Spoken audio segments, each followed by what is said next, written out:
बिस्मिल्लाहिर्रहमानिर्रहीम। अस्सलाम वालेकुम students, my name is Abdurrahman and I am your biology teacher.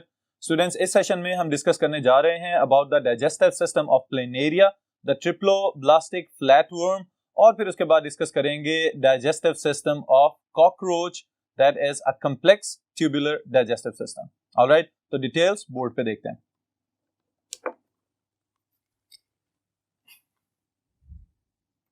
Ji student, so the first part is about the digestion in planaria. Planaria, पहले हम इसकी कुछ अपनी खसूसियात डिस्कस करते हैं और फिर उसके बाद जो है फर्दर इसके डाइजेशन के मैकेनिज्म की तरफ चलेंगे। The first thing is that it is a triploblastic organism. Okay, अब देखें स्टूडेंट्स, ये जो टर्म मैं यहाँ पे लिख रहा हूं ट्रिप्लोब्लास्टिक, ओके, इसका मतलब है its body consist of 3 layers. The outer layer is known as ectoderm, the inner layer is known as endoderm, और दरमियान वाली लेयर जो है that is known as mesoderm. Alright, तो 3 लेयर्स पे मुश्तमिल इसकी बॉडी है, therefore it is known as triploblastic organism. फिर उसके बाद दूसरी खसूसियत, it is a flatworm. Okay, flatworm से क्या मुराद है कि इसकी बॉडी डॉर्सो वेंट्रली कंप्रेस्ड है, बिल्कुल इसी तरह से कि जैसे हम अपना हाथ यूं सीधा करके रखें तो इस हाथ की कोई गोलाई या कोई कुशन लाइक स्ट्रक्चर नहीं बनता। बिल्कुल उसी तरह एक और एग्जांपल अगर हम देखें तो जो आपकी बुक्स और आपकी नोटबुक्स के अंदर पेपर होता है, that is also a flat structure. Alright, गोलाई नहीं है, कहीं से कुछ फूला हुआ नहीं है और बिल्कुल फ्लैट स्ट्रक्चर है। That's why these organisms they are known as flatworms. Okay, फिर उसके बाद अगर हम बात करें इसके डाइजेस्टिव सिस्टम की, तो डाइजेस्टिव सिस्टम के लिहाज से जो प्रॉपर्टीज इसमें पाई जाती हैं उसमें the first one is mouth. Alright, और mouth it is present on the ventral side of the body. Okay, और कहां पे है? Almost in the middle of the body.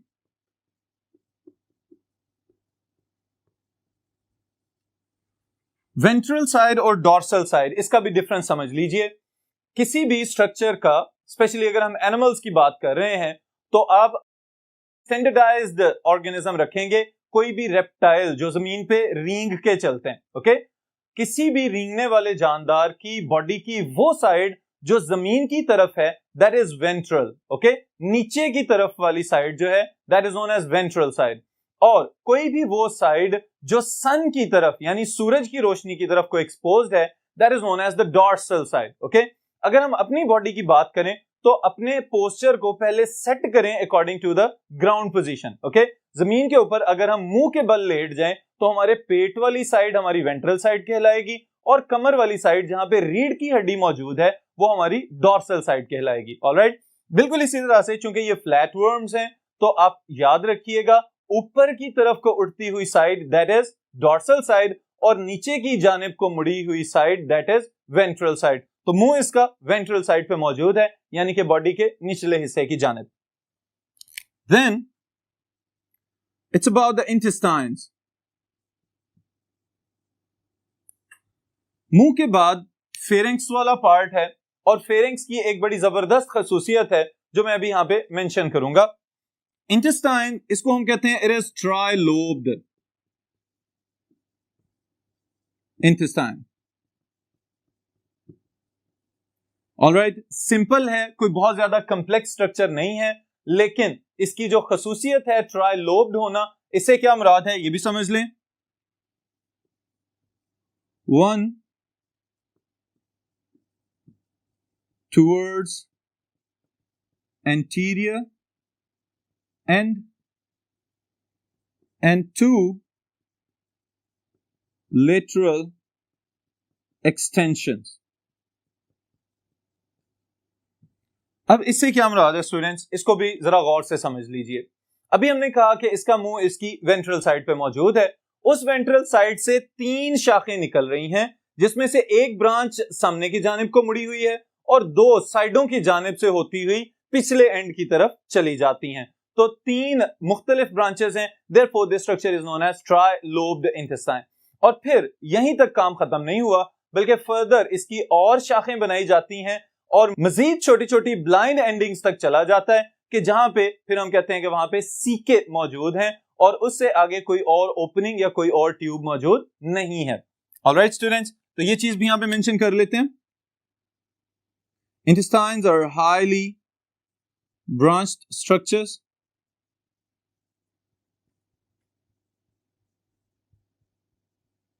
extending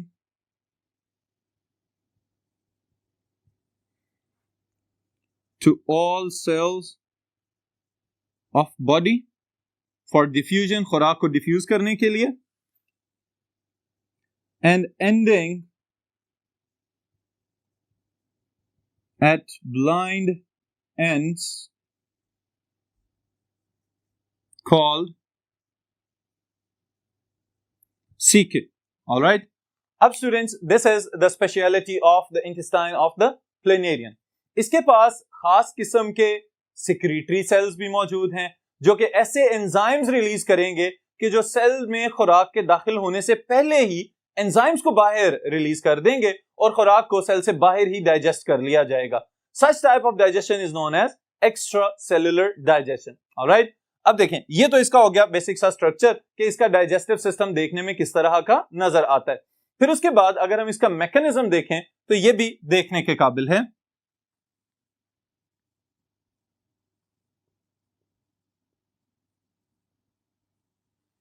ji students, अब यहां पे एक स्ट्रक्चर जो मैंने पिछली एक्सप्लेनेशन में मेंशन नहीं किया वो मैं यहां पे लिखूंगा, और वो कौन सा स्ट्रक्चर है? That is the pharynx. लेकिन यहां पे मैं खाली फेरिंक्स मेंशन नहीं कर रहा, बल्कि मैं यहां पे एक और टर्म भी इसके साथ ऐड कर रहा हूं, that is eversible pharynx.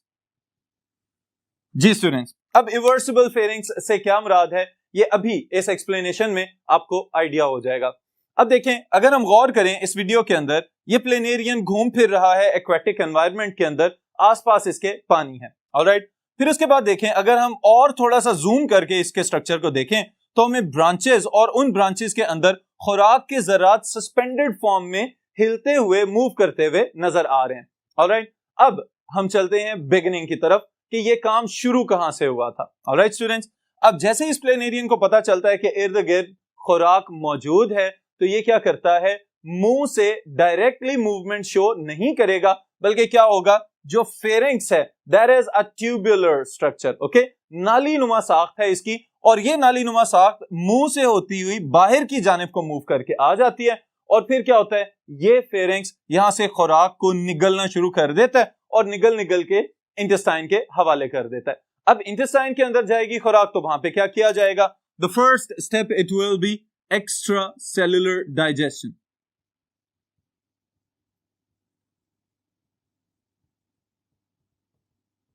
Extra cellular digestion से क्या मुराद है? That type of digestion which is completed outside the cells. Okay, cells के बाहर होने वाली digestion that is known as extracellular digestion. Alright students, अब एक्स्ट्रा सेलुलर डाइजेशन के बाद क्या किया जाएगा? खुराक के बड़े जरात को छोटे जरात में कन्वर्ट कर लिया जाएगा, और वो छोटे पार्टिकल्स फेगोसाइटोसिस के जरिए जो इनर लाइनिंग के सेल्स हैं उनके अंदर चले जाएंगे।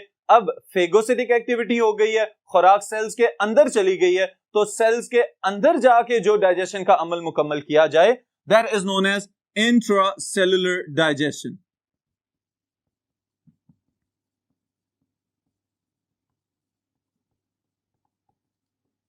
ऑलराइट, अब इंट्रासेलुलर डाइजेशन क्या है? That type of digestion which is completed inside the cells by the activity of lysosomes. Alright, enzymes यहां पे खुराक को हजम करेंगे और जो अनडाइजेस्टेड वेस्ट प्रोडक्ट्स हैं वो उसी तरह से इंटेस्टाइन्स में वापस भेज दिए जाएंगे। अब याद रखने वाली बात स्टूडेंट्स यहां पे क्या है कि the planarian even though it has highly branched digestive system, still it is a sac like digestive system. इसके पास जो डाइजेस्टिव सिस्टम है दैट इज सैक लाइक। अब आप में से कोई जवाब देना चाहेगा कि why such type of digestive system that is highly branched still it is known as a sac like digestive system? yes, अब इसका जवाब ये है कि इसके पास अभी तक जो हमने सारा स्ट्रक्चर देखा it has only one opening and that is mouth। इसके पास मुंह के अलावा कोई और ओपनिंग मौजूद ही नहीं है, तो इस वजह से हम कहेंगे this is a sac like digestive system और गैस्ट्रोवेस्कुलर कैविटी की तरह बिहेव करेगा। पहले एक्स्ट्रासेलुलर डाइजेशन करेगा, फिर इंट्रासेलुलर डाइजेशन करेगा, लेकिन इजेशन का अमल जो है it will be performed by the mouth again there is no cloaca, there is no anus. All right, तो इस वजह से इसको हम कहते हैं sac like digestive system. So the last step it will be egestion, and this removal of undigested food it will be completed by mouth. All right students, अब जरा इसको हम एक दफा रिवाइज करते हैं under the points of the holozoic nutrition. खुराक का इसकी बॉडी के अंदर दाखिल होना, that is ingestion. उसके बाद एक्स्ट्रा सेलुलर और इंट्रा सेलुलर दोनों स्टेप्स को मिला के that is digestion. फिर उसके बाद काम की चीजों को सेल्स अपने पास संभाल के रख लें, जज़ब कर लें अपने साइटोप्लाज्म के अंदर, तो that is absorption. फिर उसके बाद ये अपनी रीजेनरेशन में, अपनी रिप्रोडक्शन के लिए, अपनी बाकी लाइफ एक्टिविटीज के लिए, एनर्जी के लिए इस खुराक को इस्तेमाल करे, दिस इज एसिमिलेशन. और एट द एंड क्या होगा, जो चीजें खुराक में से हजम नहीं हो सकी उनको बाहर निकाल दिया जाएगा, this is egestion. Alright students, so this is about the digestion in planaria. इसके बाद हम नेक्स्ट स्टार्ट करने जा रहे हैं digestion in cockroach.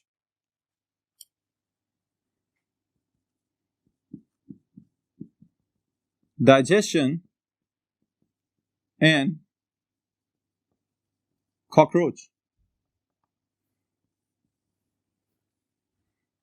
Ji students, सबसे पहला सवाल, क्या कॉकरोचेस हमारे इर्द गिर्द पाए जाते हैं?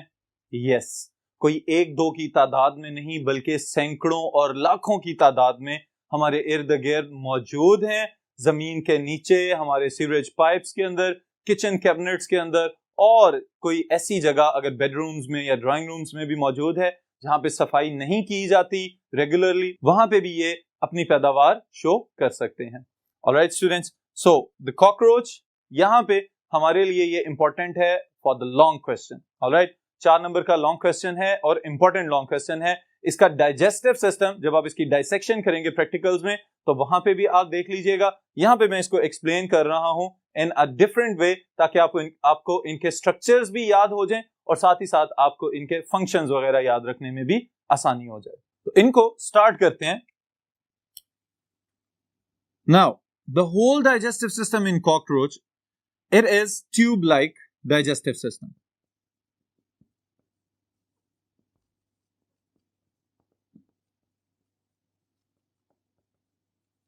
ऑलराइट स्टूडेंट्स, अब ये जो ट्यूब लाइक डाइजेस्टिव सिस्टम है ये बाकी जितने भी प्रीवियस हमने पढ़े हैं उनसे मुख्तलिफ है. किस तरह से कि इसके पास 2 ओपनिंग्स हैं, one is towards the mouth and the other one will be towards the anus. Alright, ये एक मुकम्मल नाली की तरह का डाइजेस्टिव सिस्टम है जिसके अंदर एक तरफ से खुराक दाखिल होगी, उसको प्रोसेस किया जाएगा through out the digestive system, और एट द एंड वो खुराक जो हजम नहीं हो सकी उसको उठा के बॉडी से बाहर फेंक दिया जाएगा. Alright students, this is digestive system in cockroach, that is tube type digestive system. फिर उसके बाद अगर हम इसकी क्लासिफिकेशन देखें तो it is an arthropod. Alright students, insect है, हशरात में इसको शुमार करेंगे तो इसका मतलब है कि इसके रहने वाली जगह भी ऐसी ही होंगी जहां पे दूसरे कीड़े मकोड़े आमतौर पे क़याम पजीर होते हैं. Alright, अब हम फोकस कर रहे हैं अपने मेन टॉपिक के ऊपर और उसके लिए स्टूडेंट्स मैं आपको पहले इसको याद करने के लिए इंपॉर्टेंट पॉइंट्स लिखने का तरीका बताऊंगा और फिर उसके बाद इसको एक्सप्लेन करते हैं. Now the whole digestive system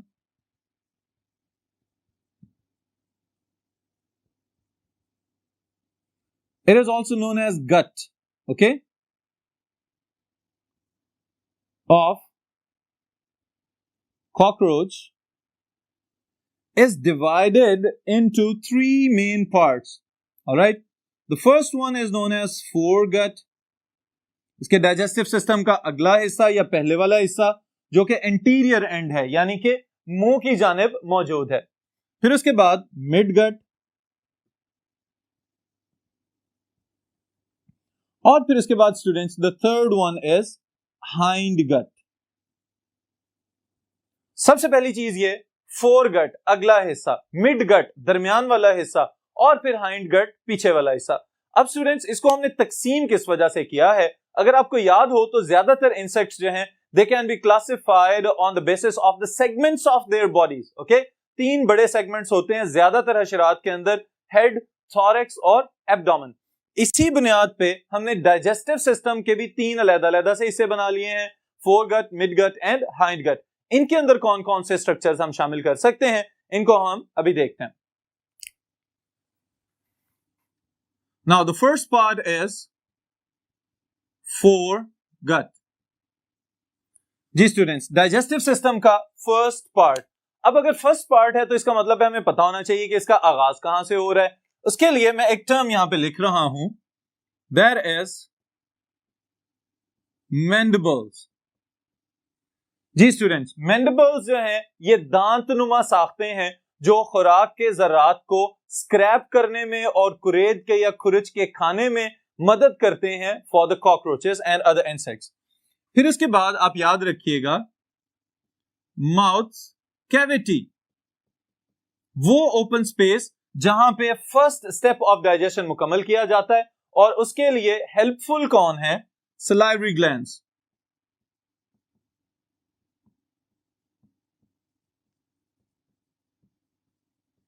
alright, salivary glands मौजूद हैं इसके अंदर, और सलाइवरी ग्लैंड्स के साथ स्टूडेंट्स एक मल्टीपल चॉइस क्वेश्चन स्टेटमेंट याद रखिएगा कि किस पोर्शन में सलाइवरी ग्लैंड्स लाई कर रहे हैं। They are present inside the thorax.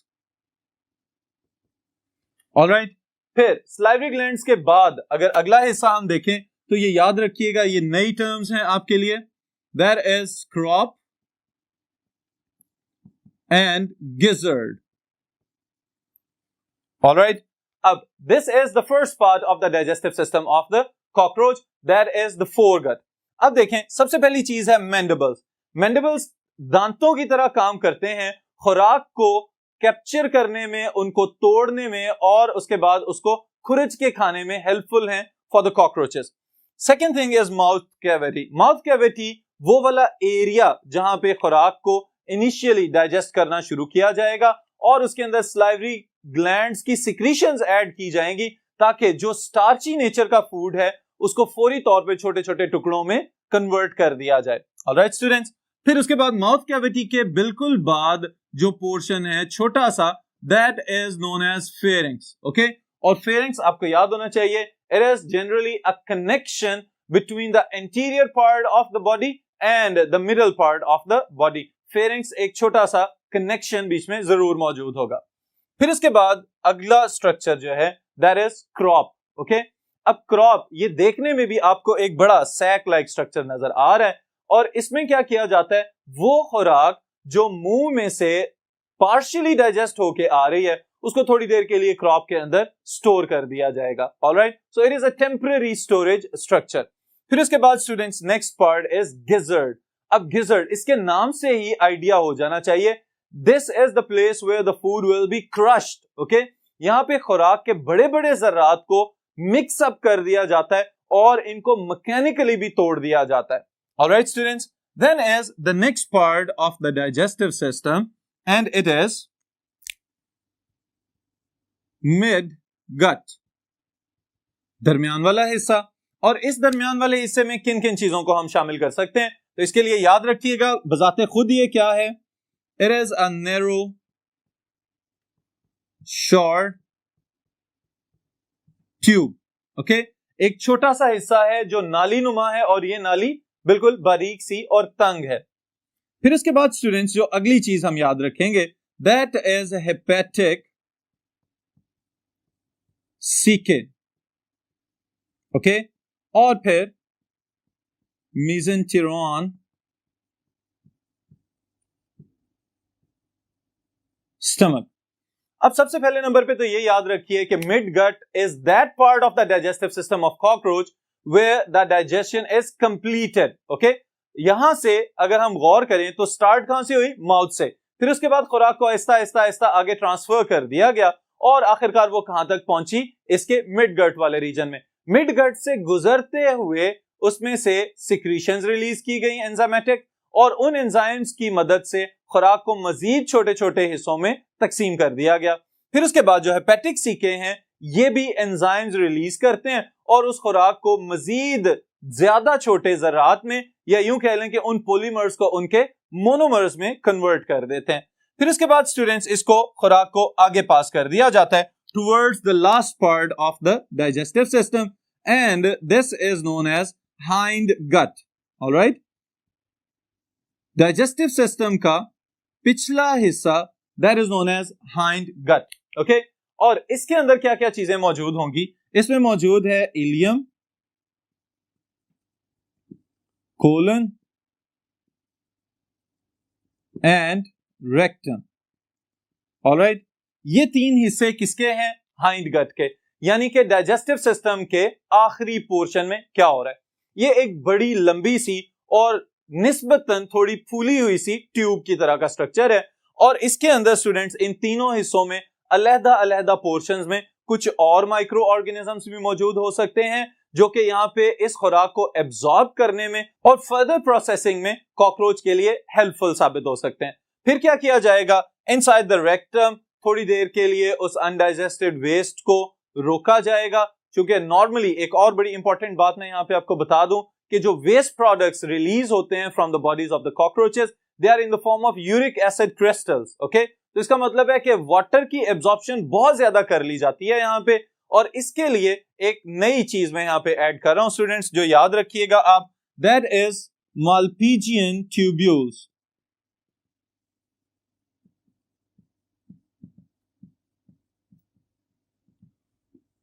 Alright, अब आपके सामने ये सवाल आ रहा होगा कि ये एक डिफरेंट स्ट्रक्चर मैंने यहाँ पे क्यों ऐड कर दिया है। तो ये याद रखें कि Malpighian tubules are basically excretory system of the insects, और इंसेक्ट्स वाहिद ग्रुप हैं एनिमल्स के कि जिनके अंदर डाइजेस्टिव सिस्टम और एक्सक्रीटरी सिस्टम आपस में कनेक्टेड हैं, ऑलराइट, फिजिकली कनेक्टेड है, ना सिर्फ फंक्शनली।